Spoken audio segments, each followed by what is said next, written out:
So, PAX, Gearbox, they had their conference. They announced a lot of or whatever their panel, whatever the fuck. And they announced what we were heavily expecting or hoping for, and they announced Borderlands 3 and released an official trailer. We're supposed to get more information, I think, on April 3rd too. Right. I raise my hand. I have a question. Okay. I haven't watched the trailer. Are we gonna watch the trailer? Sure. Okay. You can pull it up. Yeah, let's watch the trailer then. All right, so Borderlands 3 reveal trailer. 3 trailers. Yeah, let's watch the trailer. Oh God, yeah.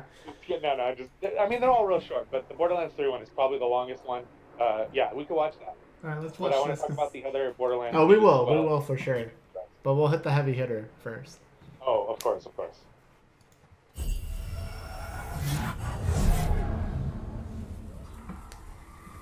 I've seen this trailer like 5 times now. I haven't. Oh, dude. Yeah, I know. I've watched it so many times.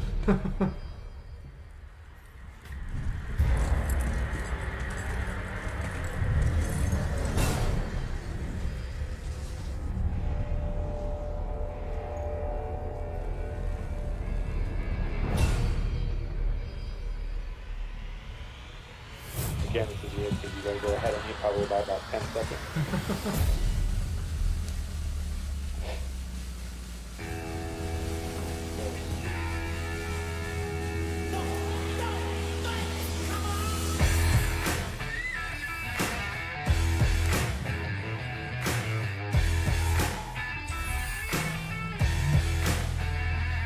They never fail to use great music for their trailers and just their games in general.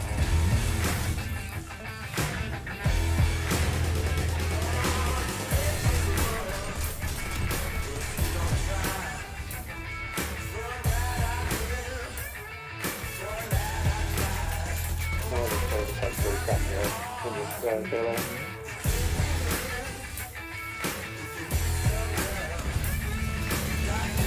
Rick doesn't like it. He just turned down the volume. Okay, so I'm supposed to Francis and go pee. Hope he doesn't go down.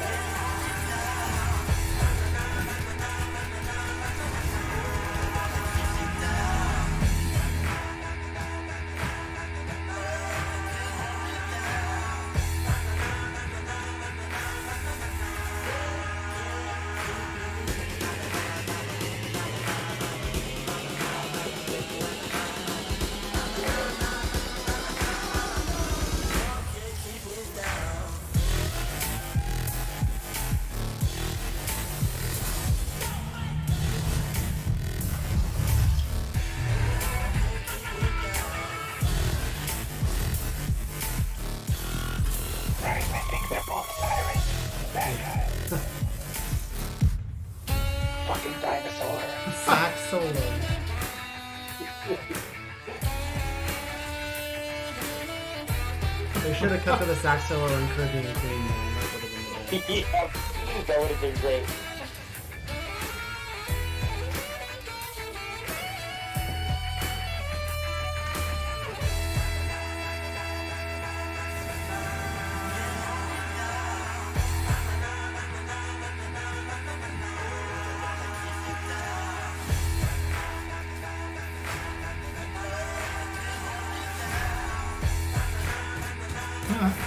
I knew that was going to get a fuck out of here.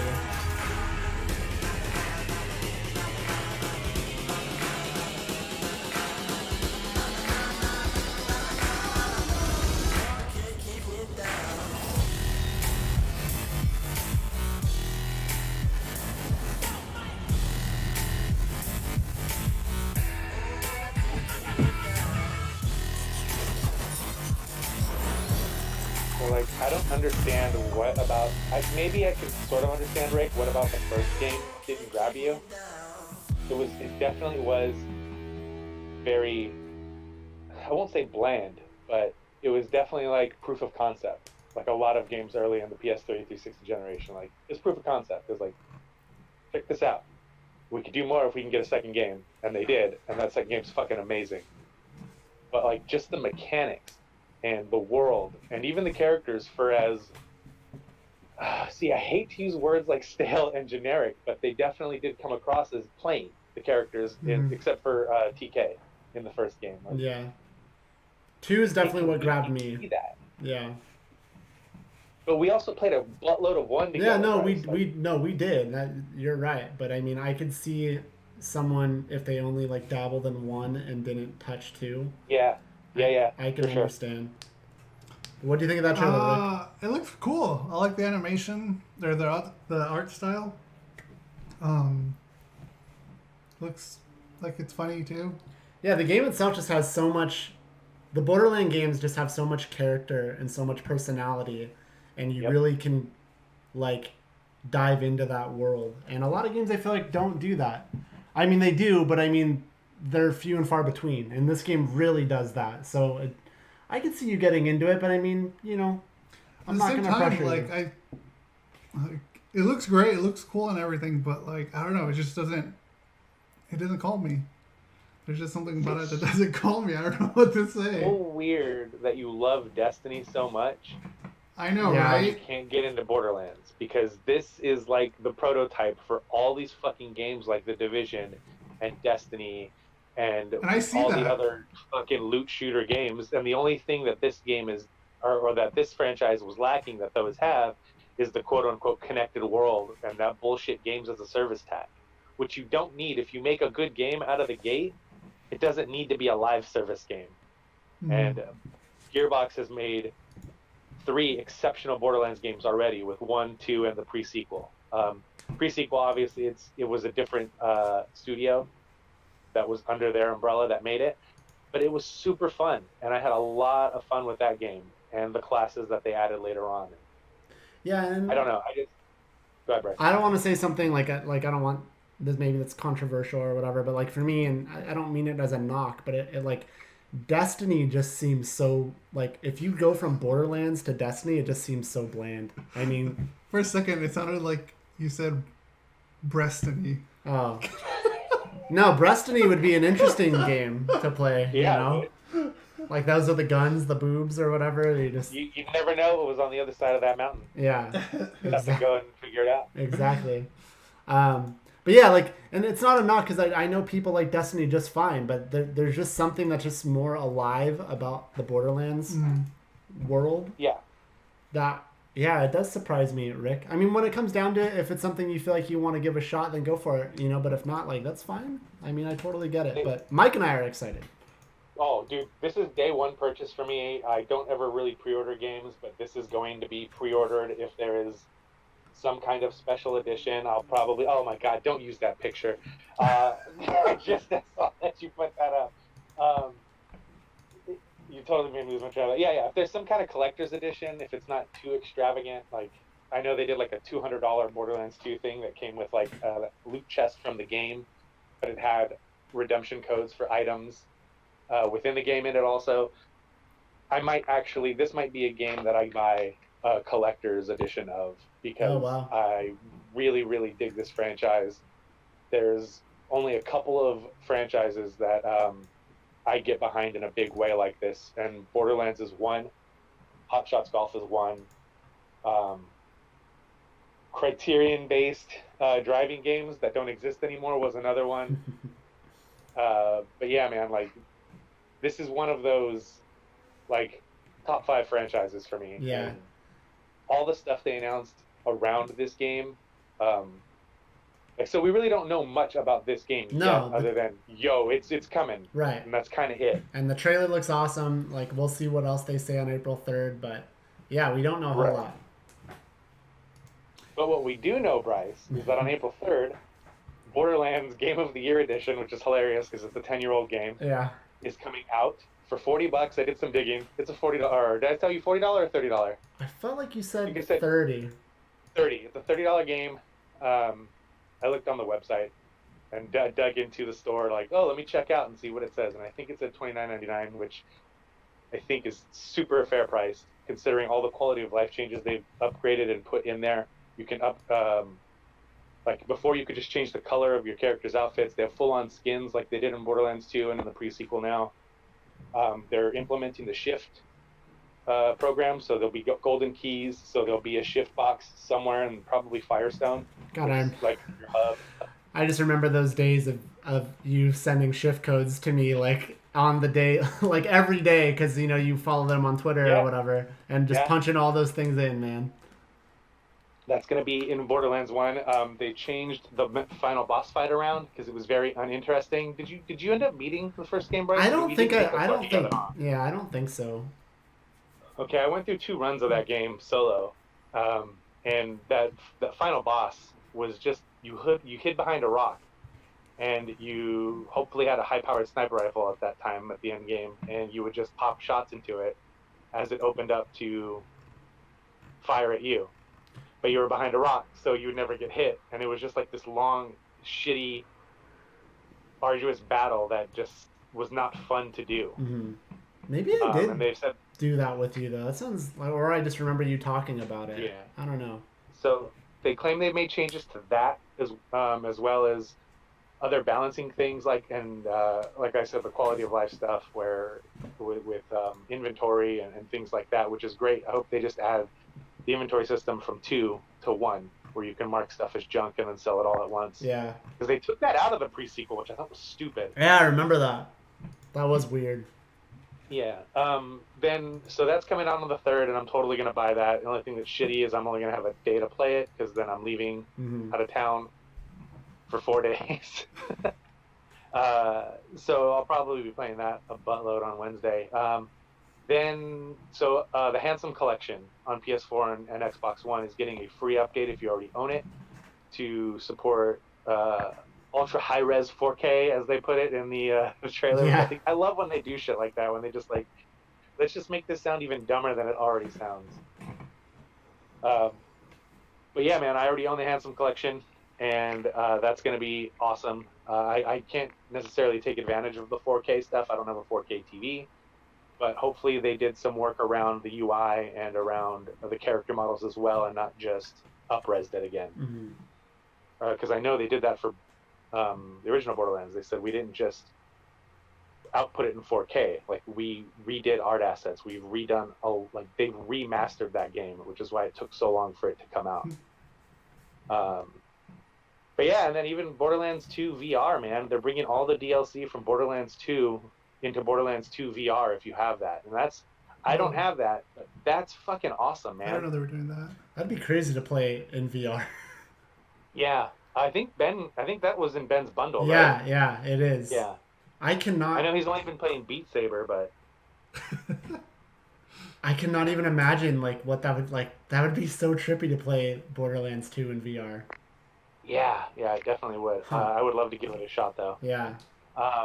So then here's some other stuff that I was thinking also, man. Like, Cheese is still fucking I know, here. Cheese is still here. Awesome, man. There's a really, really solid version of the game that came out on PlayStation Vita of Borderlands 2 that I bought and played through twice on Vita, Bryce. Of course you did. Twice. And I don't see why they can't talk to Iron Galaxy, who are the people that, ported that down to Vita. And Iron Galaxy has, people that work on Switch hardware stuff. Like, why could they not bring Borderlands 1 and Borderlands 2 to Switch? I know, right? I hope maybe that's coming. I don't know. Maybe that gets announced on April 3rd. Who knows? Yeah, and yeah, so there's definitely going to be a lot of announcements on the 3rd for Borderlands 3, and I'm willing to bet for other stuff. I don't know about this Switch thing. Like, that's just an idea. But, like, the Switch is more powerful than the Vita was. Why can't it run Borderlands 2? And I know they're trying to get these, super HD high-res 4K editions out there for people, and maybe don't want a not as good version of the game out. But at the same time, if there's money to be made, make that money. Yeah. Or maybe they wait and it gets announced for this rumored Switch Pro that supposedly is coming this year. Yeah. I thought I saw something about that, yeah. They could definitely do that too. And I'm not saying I would run out and buy them on Switch, again, if they came out there, but that would be a cool option. I mean, I am going on a trip this weekend, and I'm super upset that I can't just, I don't want to pack up my PS4 and then to play Borderlands this weekend, you know what I mean? Right. But if it was on Switch... Are you even... Well, what's your plan? I know, right? What's your plan? Are you for WrestleMania though? Are you just gonna watch it when you get home? No, I'll have my Kindle with me. I'm gonna Okay. take that. That's how I watched it last year. So Gotcha. yeah. Sunday's Uh, always the day where we don't do anything anyway, so I'll have that day to watch WrestleMania. yeah. But yeah, like it look. What? Okay, wait. What is there something happening on April 3rd, or are they just saying we're gonna announce more stuff on April 3rd? I think that they're just saying we're announcing more stuff on April 3rd. Okay. I don't know of anything. I didn't know if there's major. an event or something, but yeah. All right. PAX is over Yeah. Sunday. Borderlands. For more info.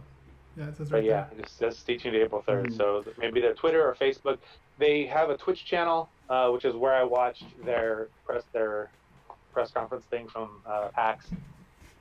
So maybe they'll do something on Twitch. Maybe they'll do something on Facebook Live or whatever. But yeah, I'm definitely gonna be keeping my eyes open. Yeah, for sure. Probably I just even didn't be know. like a demo, maybe. I just didn't know if it was gonna like coincide. Like I didn't know if it was coinciding with something Right. else that was happening in the gaming industry, but clearly it's just they're doing it for Yeah. themselves. So So they've been kind of working on this as in a secretively, aren't they? Or haven't they? It's the gaming's worst kept secret. Oh, yeah. okay. I mean, the remaster of 1, everybody was just kind of assuming was coming because they did put 2 in the pre-sequel on PS3. I mean, on PS4 from PS3. Oh. So, like, right away, Bryce and I were like, oh, man, I can't wait for them to do this to Borderlands 1 because you and I will go through that again because we're stupid. yeah, seriously. But the Borderlands 3 stuff, they started hiring for that like 6 years ago, and it even said like artists, level designers, coders for a Borderlands project.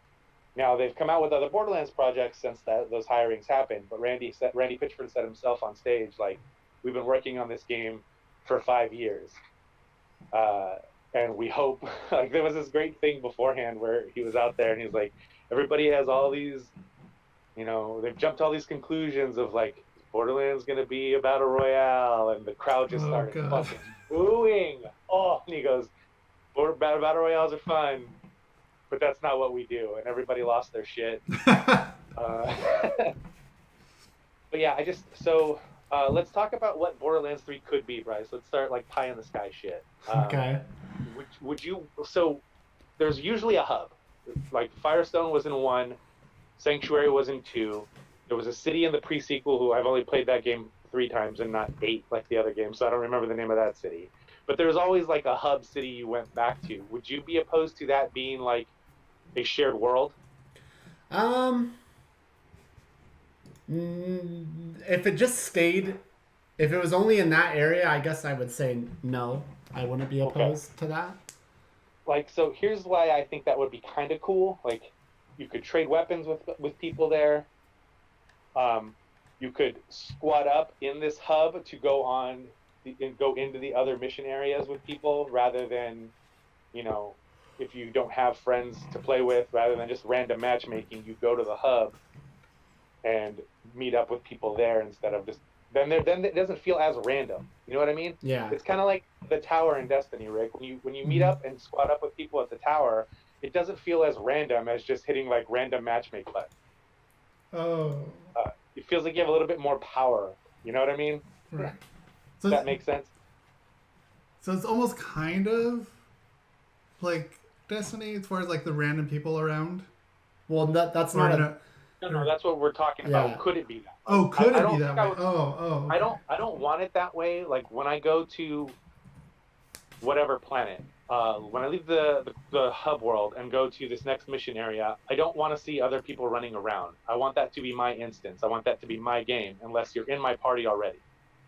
That's the only time I want to see other people with me, if you're in my party already. Yeah. But if you use the hub as an open environment where you could, squad up with people, I think that would be interesting.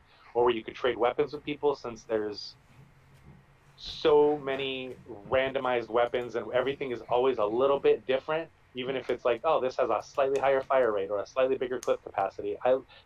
There's something about that feels good. Like no matter how many times you kill a boss or you kill something that has weapon drops, it's always different. Even if it is, oh, this one has a percentage better accuracy. It just feels good to know that you're not going to get the same weapon over and over and over again. Yeah. So so trading those with people could be fun. Like, oh, I like the higher fire rate. Well, I like the bigger clip size, so let's switch. Yeah, I think that could be cool if they did do that, because there are so many guns, and it would be interesting. I don't feel like it has to happen, but if it did, I wouldn't be that upset by it. Not at all. Yeah. Yeah, I don't think I'd be opposed if they kept it to that specific, or that kind of an area. But I don't want to see people running around in my mission area.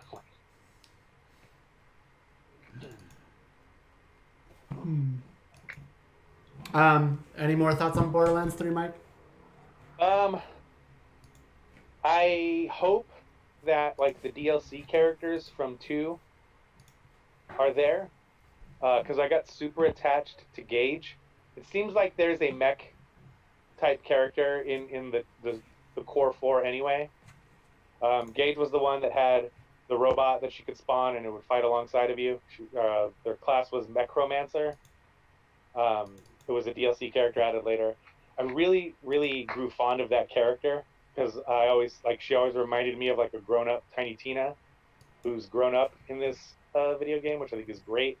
I hope she is the exact opposite of the way she was in 2 and hates that she was the way she was in 2. That would be hilarious. But yeah, I don't know. I'm just excited to see what the 4 classes are. I'm excited to see what characters they're going to drop through DLC that change it up, that are different classes. I hope they don't minimize Claptrap because I know a lot of people, he's a divisive character, so is Tiny Tina. Like, I just don't want those characters to be minimized because of a vocal minority or a vocal part of thinks those characters are terrible. I love those characters. Yeah, same. I hope that doesn't happen. But yeah, I'm excited to hear more. Yeah, there was one character I noticed in the trailer, and I was going to try and point him out, but then I realized you guys were going to be 10 seconds ahead of me, so I was like, well, I better not because that'll sound stupid. But there's a scene where there's someone standing behind a desk, and he's got like a mustache and hair, like swoop hair. That's the character from Tales from the Borderlands, Reese. He was the lead male character in the Telltale game, which is really fucking good. And if you guys have it, I think you do have it. I do, yeah. It seems like I might have, because there's a lot of characters, that I'm not familiar with that are from that. So yeah, I hope he plays a major role in that. And the funny thing about that was the guy who did that voice was Troy Baker. I know he is a more in-demand voice actor now, and probably that's a slightly better picture, right? He demands a higher rate of pay now, but I would hope that he is the same voice actor that plays that character in Borderlands 3. That's pretty much it, man. I kind of wanted to gush about how fucking hyped I am, even though I know I shouldn't be, because we don't know anything about it. It's fine, though. I mean, it looks like... seriously, like, the trailer itself, I mean, it definitely looks like Borderlands. Like, I can't imagine what... I mean, I could, but I highly doubt they're going to announce something on the 3rd that's going to completely turn us off and be like, oh, well, fuck. Like, the only thing that would turn me off is if it was like, hey, you guys know that game Anthem that's out? We're Anthem. This is what this game is now. Which, I don't want a big fucking open shared world universe live service game or all these other fucking buzzwords that people are using now in the video game industry. I want a finished, polished video game that I can play with my friends. That's what I want. Yeah. Well, the 3rd is what? Wednesday? Tuesday? Yeah. Wednesday. What, yeah, Wednesday. I think if it's something, because I know this was all speculation, I think if it is something kind of similar to like the layout, like I know we mentioned Destiny, like I would probably be more into playing it.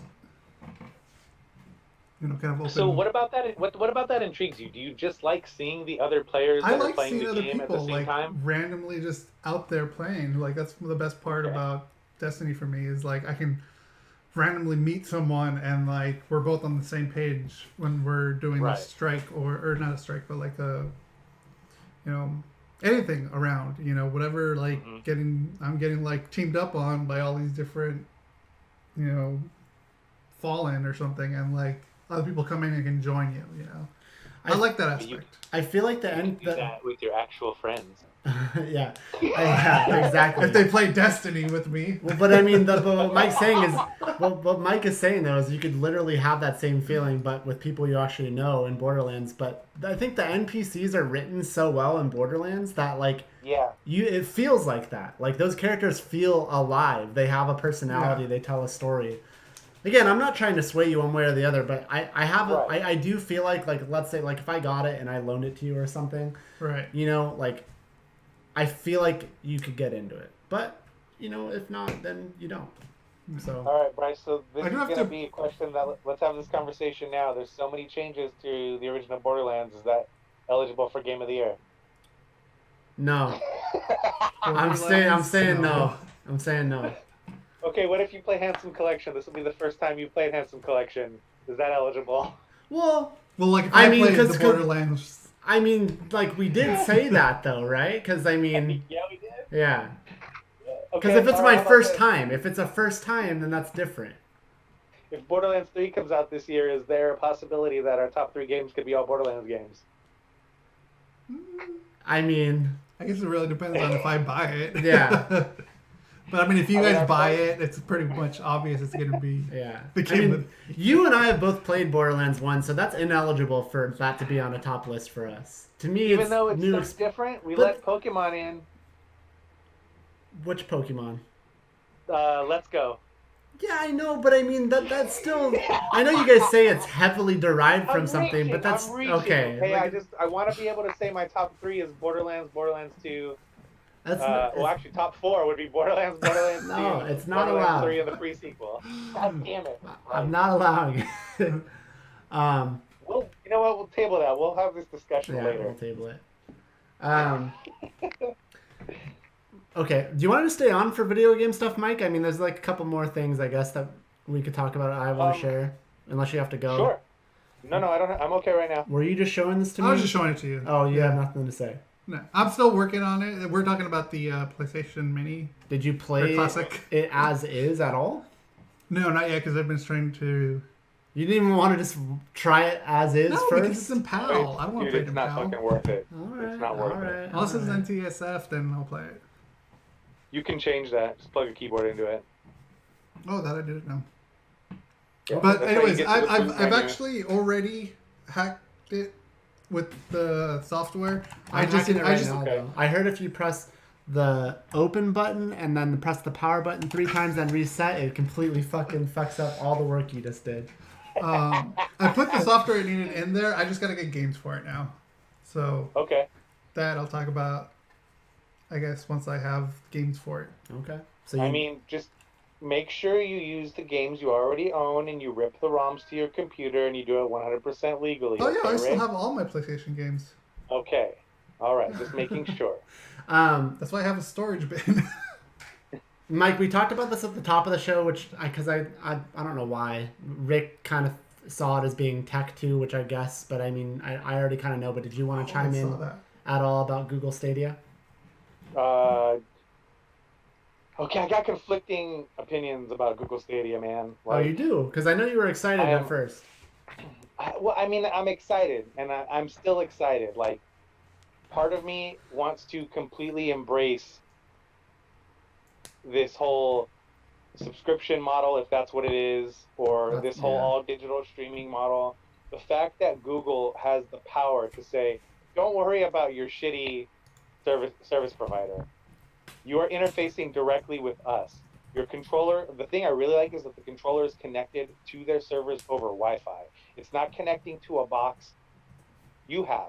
It's connected to their box. Mhm. So the latency that you get with the controller is going to be minimized by probably half because it's not going through the internet, then through Bluetooth, then to the controller. It's literally hooked up to their servers through the Wi-Fi. And the stuff that they talked about with like, don't worry about going out from your service provider to our servers, back to your service provider, back to your box. Like it's a one-stop shop. I think that's really cool sounding. I don't know how they're going to get away with that or how that's going to work. Yeah. That sounds really cool. You know what I mean? That's Yeah. like, draw it directly onto my retinas. Like that sounds like that kind of pie in the sky shit.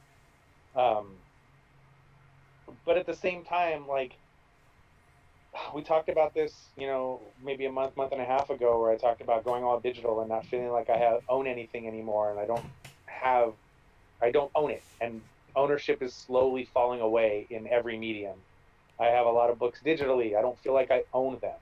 It could just disappear one day if Amazon servers get fucking nuked somehow, and it's just fucking gone. Google is not afraid to close down shit that's just not working. That's true. Then what happens to all my money and all of the things that I'm supposed to be able to own if I outright bought these games? Right.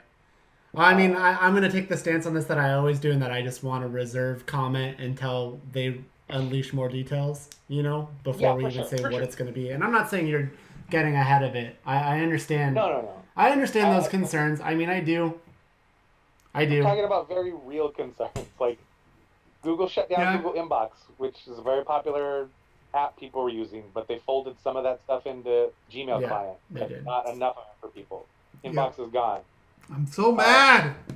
They closed down? It's the best email manager ever. It is. I could actually cut that from the show so we can make time. But yeah, I'm pissed about that. But they're gonna move those features over. Yeah, there's a lot of stuff I'm not worried about. Not to. I mean, I don't know. Like, I guess the only thing that I could say to alleviate your concern would be, and this is what we have to wait for, would just be like if you do have the option to like download the game too. You know what I mean?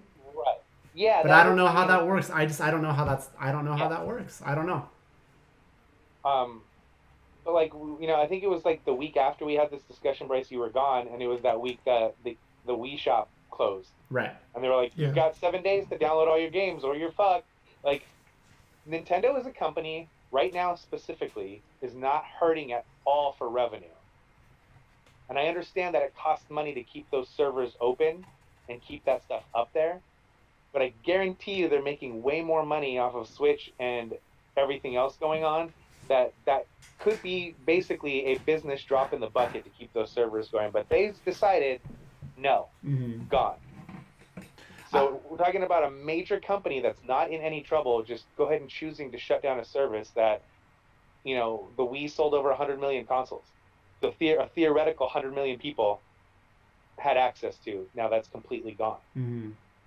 And like I already said, Google's not afraid to shut down shit that's not working or that they don't feel is working the way they want it to. When they rolled out the beta test and it was like, oh, free, just sign up. Like, I never signed up for it. But we heard a lot of people, Jared Petty, Jeff Kanata, Christian Spicer talking about like, it just works. It fucking works. I don't know how it works.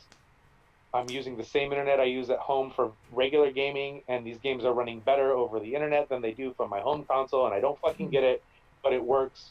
Google is onto something. And I think that's great, but all that money that it's going to cost to keep that something running, and if they don't have the install base that they want after the first year or 2 or 3, and they decide that it's just a money sink and they need to get rid of it, what happens? And I know that's jumping way ahead, but that's the concern I have. That's the concern I have about the quote digital future, is like, what happens when the company realizes, or the company thinks that is not a viable thing for them anymore? What happens to me as the consumer? And I'm sure they put that in the user license agreements, that they have the right to shut down service anytime they see fit, and you have no legal recourse. I'm sure all that's there, because they would be stupid to not put that in those user license agreements that none of us fucking read, but all click that we did and we all agree to, because we want that hot shit in us right now. Right. So like, that's my concern. Yeah, and that's really the major concern I have. And yeah. It's not driving me away from digital at all, but it definitely makes me think twice about services like Stadia, or like, it bums me out when stuff disappears off Amazon Music because they don't feel like licensing it through that record company anymore. Like, and I didn't buy that; it's a subscription, but it still bums me out. No, I hear you. I mean, I think unfortunately, it's just like the nature of the beast. Like, I guess if you try to look at it in different terms, like, it's kind of like, I give my dad shit sometimes, because my dad is like, my dad will have something and like he wants to sell it. You know what I mean? Like, he's got like an old stereo or whatever that is completely like you know, like why can't I think of the word when something is not up to date anymore?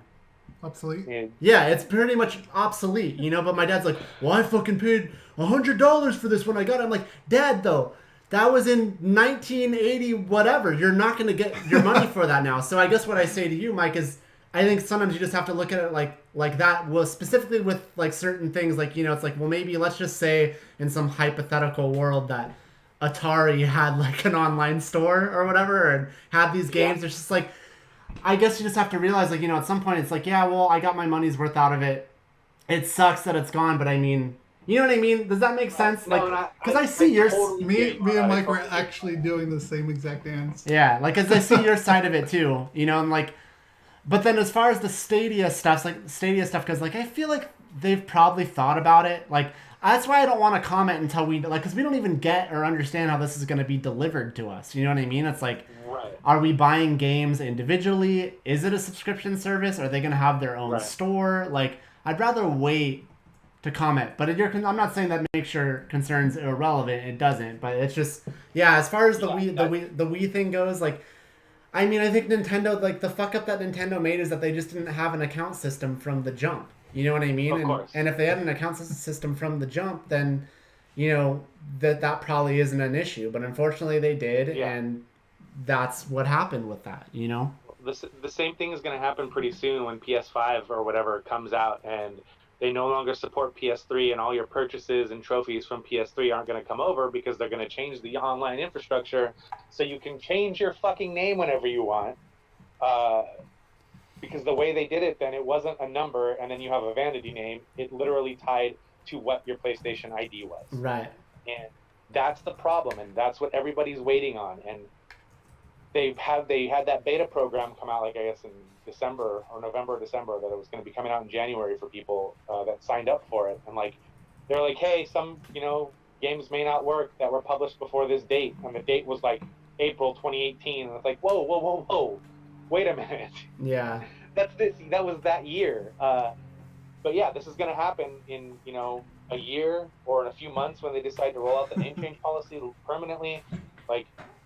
That's going to be what happens. You're going to lose access to all that shit from PS3 and before. You're going to lose access to all your... They might be able to migrate trophies, but purchases, probably not. And hopefully that's what they're working on, and that's what's taking so fucking long for this service to roll out.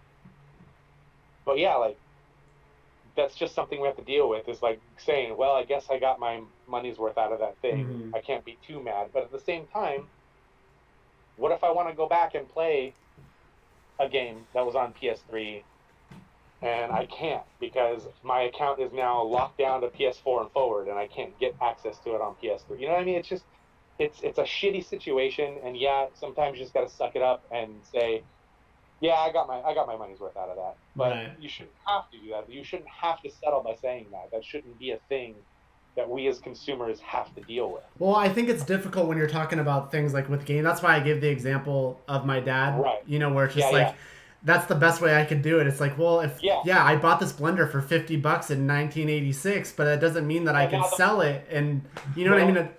At some point, I just got to play replacements for it. This is bullshit. Like, no, you've had it for 30 years, bro. Right. You know, but I get that. I totally understand that. It's a completely different beast, though. I get that too. I saw something like I saw it on Reset Era or something. I don't remember what it was, but it was like trademarks or something that was filed that people just thought was interesting. That Sony had filed that was talking about digital trade-ins, and people kind of got excited about that. But that's been my big thing. I've talked to you about it before. That's made me stay physical with stuff. Is I know you don't get much, but there's times if I've got a collection of games that I know that I'm done with and I can put it towards my next purchase, that's great. And so people got excited, like digital trade-ins, but I don't even know what that means. Like, that sounds cool, but I mean, there's a difference between you giving the store something that they could then resell, but digital, I don't know how that, like, it's, digital's confusing, you're giving man. Up access to that game. Yeah, it's, I guess it's that. You're giving up access to that game, and then in return, maybe they discount a new game that you're trying to get for it. I don't know. It's bizarre for sure. And I bet if Sony rolls that out, it's going to be first party only to begin with. Yeah. You know what I mean? Like, I played a lot of Uncharted 4. I don't want Uncharted on my hard drive anymore. I don't just want to delete it. Can I get like $2 for it off of like a new game? Yeah. Like that'll be a thing, I'm sure. I think they need to expand their digital refunds policy, like 100%. They need to expand that. But yeah, man, all digital is just very worrisome, and especially if it's, you know, a services built company like Google. You would think that would make me less like apprehensive, but it kind of makes me more apprehensive because as soon as Stadia actually comes out and is 1.0 and out for the public, they're on to the next service they're trying to develop. Like, not everybody's moving forward. Like, they're going to have their team working on Stadia, but like the, you know, top brass minds or whatever that work at Google, they're already moving on. Yeah. I bet they're already moving on right now, even though Stadia is not even out in the public format. Yeah. So like, just the fact that like, okay, well, we got this hot thing now. What's the next thing? What's the next thing? What's the next thing? I think that's the problem with major companies like Amazon and Google, that they're constantly trying to move forward, and that's why shit gets shut down, and that's why I'm apprehensive. I think some of it too is even just like how we look at it, because I think last time we had this discussion too, or not, I don't know if it was this specifically, but I think we were talking about some stuff. It might have stemmed from that Steven Spielberg story, and like talking about like digital entertainment and Netflix and all that other stuff. And like I've kind of gotten to a point where I don't really care about having physical movies anymore. You know what I mean? And so like where that used to be a thing that mattered to me, and I guess that's why subscription models are interesting, because oh well, I can hop on here and watch it. You know, if I want to watch it, or there's other, you know, ways that you really shouldn't do, but there's other ways to get things on the internet if you really want something. But then I also realized you're also at the mercy of whether or not they keep it on that service. But mentally, I've just become accustomed to like, yeah, I don't need to own this movie that I just saw that I think is rad. Like, I don't need to have a physical copy of it anymore. And I guess the difference is even though like things like Netflix and Hulu and Amazon and all their libraries, I guess, like change all the time, I guess you still do have the option to buy something digitally if you want it and own it and physically, air quotes, physically have it like on your machine. You know what I mean? I guess that's the difference. And maybe eventually we get to that point with video games. Like that's the only thing I could think of is it's either they do something subscription, or they somehow do just have to give you an option to where you could download this game to something, to a USB drive. I don't know. But I mean, I think as long as you have the option to have it, even if they say, okay, this is part of the streaming service, but if you pay, you know, retail price for the game, God, I know this is kind of contradicting myself, but even if they said, okay, you have a cloud server as a member of Stadia, you have a cloud server, and if you buy these games, your game file sits on this cloud server and you can pull it down anytime you want. That would even help alleviate my apprehension a little bit. You know what I mean? Even though, again, it's their service, their stuff, but it still feels less like it could disappear because we don't even know if it's a subscription. We don't know what their model is. Yeah, we have no idea. This is just speculation, obviously, but I always like when we have these kinds of conversations because I really feel like we're not problem solving. We're like thinking of all the problems that are going to happen or could happen and how we feel about it. You know what I mean? I mean, yeah, no, it's like I was just trying to bring up though, like I said, how I've just gotten accustomed to that with. I feel like we're all kind of that way too. I mean, Rick may be less than us, but I mean, I think we could all agree we don't go to Best Buy and buy DVDs and Blu-rays the way that we used to. You know what I mean? And so like maybe it's just like you have to get yourself in that mentality. Then Bolo just brought something up in the chat saying if I'm spending $60 on something, I want a physical copy. And I guess I get that to an extent, but at the same time, like really the thing that you're getting that's physical is just a bunch of fucking plastic. You know what I mean? Like what you're really paying $60 for is the hours of entertainment. Most thing you've ever said. What'd you say? I said that's the most woke thing you've ever said. Oh come on! Where do you think? What do you mean that's the most woke? That was a joke. It was I got you. What were you gonna say, Rick? Floor is plastic, man. I was gonna say that. Well, I mean, you mentioned DVDs, and then $60. I want that's fine. I want the actual physical game. I mean, digital codes like with the DVD movies. I mean, I know that kind of went downhill with the whole thing recently. Ultraviolet. That was the other thing I was thinking of. Like I know Ultraviolet kind of went down and all, but I mean, like, what if the games that you bought for $60 came with a download code so you could play them online? So per se, the service went down. You still have that physical copy. Yeah. Although, wouldn't that be more expensive? Well, I guess it's just pretty much the same. That's the thing. Like, Bolo's plastic is plastic, fam. That's my $60 plastic. I hear you, man. But like that, maybe eliminating. I know this was like the hope of a digital future. Like eliminating the plastic would bring the price of games down. But we're at a point right now where we're getting bargains for fucking games. The fact that I only paid $60 for Red Dead Redemption 2 is fucking mind-boggling. Yeah. The fact that I only paid $40 for Spider-Man digitally is fucking mind-boggling. Like, those are major big fucking games that could have been... If they came and said, you need to give us $80 for these games, I'd have been like, yeah, you're right, I do. Right. Because that's what it is now, man. Cost of games, making games goes up. And if you want these major fucking AAA experiences, you're going to have to pay for them. And I'm okay with the price of games going up next generation if that happens. But like maybe all digital future is what helps keep that price down. Because the more and more we go digital, the harder and harder physical media gets to come by. And the more expensive that physical media gets. And I also think the more accustomed you get to like not having it around too. Like I don't even... Yeah. For me, for me now, I almost feel like it's an eyesore when I have a stack of like DVD or Blu-ray jewel cases because I'm just God, I don't even know.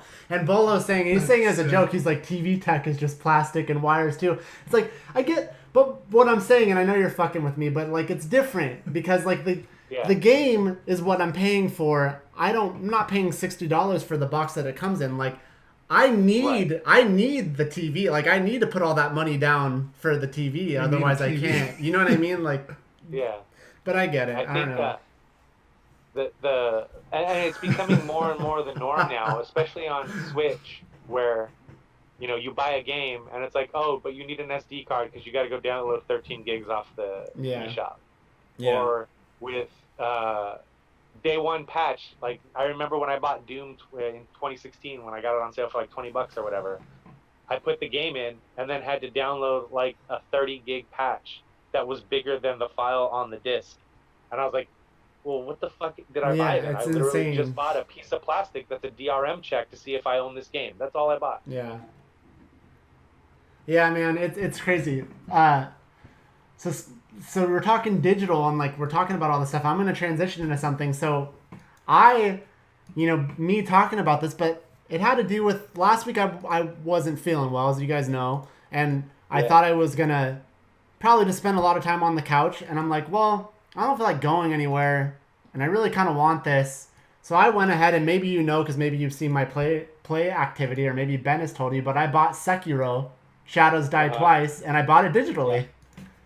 And that's probably the way I'll go if I buy that. Yeah, game. And so and part of it had to do with like that I wasn't feeling. I'm like I don't want to go anywhere, and I want this. Like I could literally just turn on my system right now and fucking buy this game.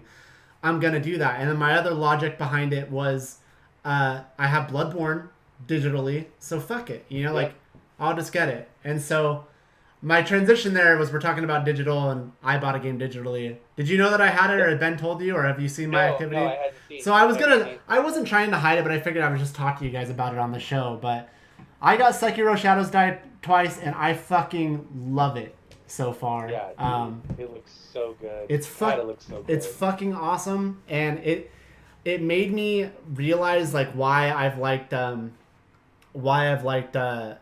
Bloodborne so much when we played it, because like I remember that's why I want to play Bloodborne again so badly, because I had fun playing with you and Ben, and then playing even with just Ben. But I mean, it's a different experience when Ben's kind of saying, oh, go here, go there, do this, talk to that guy. Like I feel like I'm not learning the game as much.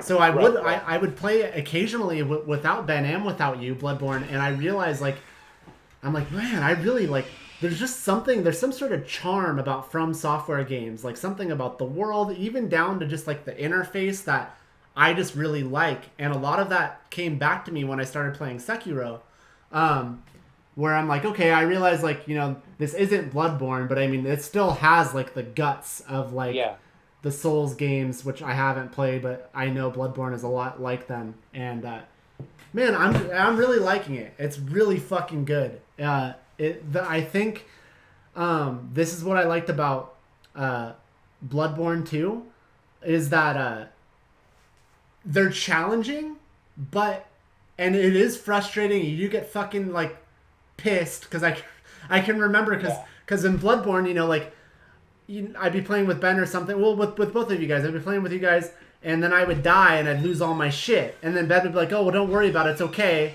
You can go back to that spot and reclaim your shit. Just don't die again." And then when I fucking die again, I'd be fucking pissed. You can't do that. I'm like, God damn it. Sekiro, you can't do. Yeah, you can't. They don't have that. But you lose half your fucking XP that right. you have. Yeah. And you can't go back and get it. Yeah. It's a fucking bitch. But there's just something that's kind of like addictive about it though, where you're just like, man, this sucks. Like I'm getting my ass handed to me, but I'm fucking determined to get past this point or to do this thing. And then and fucking Dragon Rot. But it's rewarding, man. It's so rewarding. Yeah. I fucking love the game. I can't wait. Like I honestly feel like as soon as I'm done with that game, the next thing I really want to hop into is Bloodborne again, because I love the environment of that game so much, and I think like not that I would not play with Ben again or I'd want to play with you guys too, but I want to play a lot of it on my own also, just so I feel like I'm learning it myself too, you know. But man, Sekiro I cannot recommend enough. I think it's fantastic. I love that you're not hacking away at a health bar. You're hacking away at posture and armor. Like, dude, it's awesome. Dude. The strategy involved, and like Ben and I have been talking about it and stuff. Like he's been helping me with some stuff. And yeah, Bolo, there isn't co-op, and that I guess that's kind of suck after Bloodborne had it. But yeah, it's just I don't know, man. Like I just think it's rad. Like there's always kind of like this sort of a paranormal element to From Software games too. Like even this game has like, you know, like the dude that trained you is like I forget what his name is. I want to say it's Hanbai, the Undying, and he's like kind of like this zombie person. I mean, spoilers but not spoilers, that you could practice your stuff on because he's dead, and so you could fight him and he just comes back to like it's just funny. There's a certain charm and comedy to these games when it's wrapped in a package that looks like it's supposed to be dead serious, but there's still like a charm and comedic aspect to them too. Like and oh, by the way, you have a mech arm. Like right. Okay. Yeah. No, exactly. No, exactly. Yeah. It's fucking good, man. Like it's really good. You should when you can. I'm gonna get that. But I was telling you guys, Days Gone is like the next thing on my. Yeah, I want that too. That I need to get now. I want that too. And then after that, Sekiro would be there also. And then, yeah, dude, there's just, man. Sekiro's fucked me up. So rad. Sekiro's fucked me up in the sense that it's making me like, I'm not done with Resident Evil 2, but I don't even want to go back to Resident Evil 2. Resident Evil 2 feels like this basic ass fucking game compared to Sekiro. So I'm like, okay, Resident Evil 2 could sit over here. I'm going to be all about Sekiro right now, and then I'll go back to Resident Evil 2. You know what that reminds me of, don't you? What's that? Remember that year the first THQ UFC game came out? And then it was also the same Fight Night that your Fight Night's last game came out? Yes. And we played the Fight Night demo, and we were like, dude, this is so good. Oh, man. And then we played the UFC demo, and we were like, fuck a Fight Night demo, man. This is the shit right here. Yeah, exactly. But yeah, I just wanted to talk about that. So far, my experience, like, I'm definitely not that deep in, because it's fucking challenging, but I'm in enough, and I put in some time into the game, and it's just... It's fun, man. It's just fun. I just want to immerse myself into that world, and like I can't stop thinking about the game. I haven't played much the past couple nights because I just haven't been able to. But I'm hoping to get some time in with it today. That's cool. That's cool. So that's really all I have for game stuff. I don't know if you had anything you wanted to add, Mike or Rick. If you have something. Did I mention that I finished Assassin's Creed 2? Maybe to me. No? To me, you did. Okay.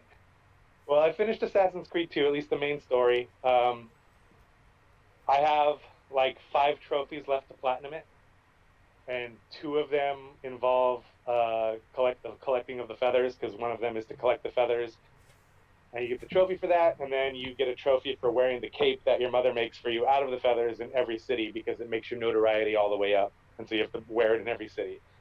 Other than that, like, then there's some trophies that are like super easy to get that I'll probably end up getting and platinuming this friggin' game. Mm-hmm. God, Assassin's Creed 2 is so good, man. It is so good. And I would recommend anybody going back and getting this Ezio collection for whatever price it is now on the shop. It might be back up to $30, but it is so worth it just to play Assassin's Creed 2 again.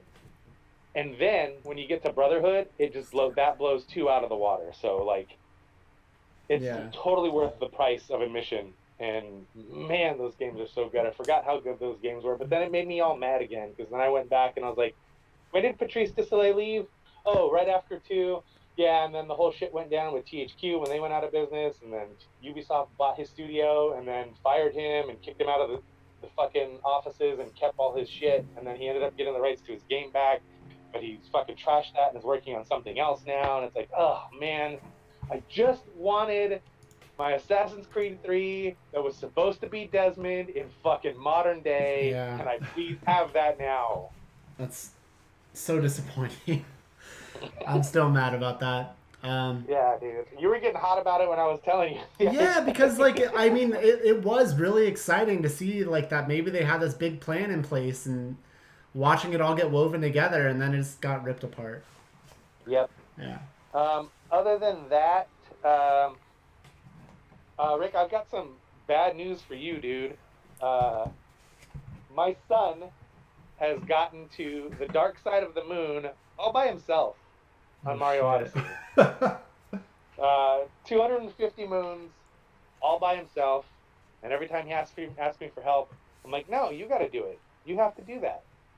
So he found 250 moons, and he's made it to the 3rd boss in that boss rush mode on the dark side of the moon. God, I haven't gone back to that, man.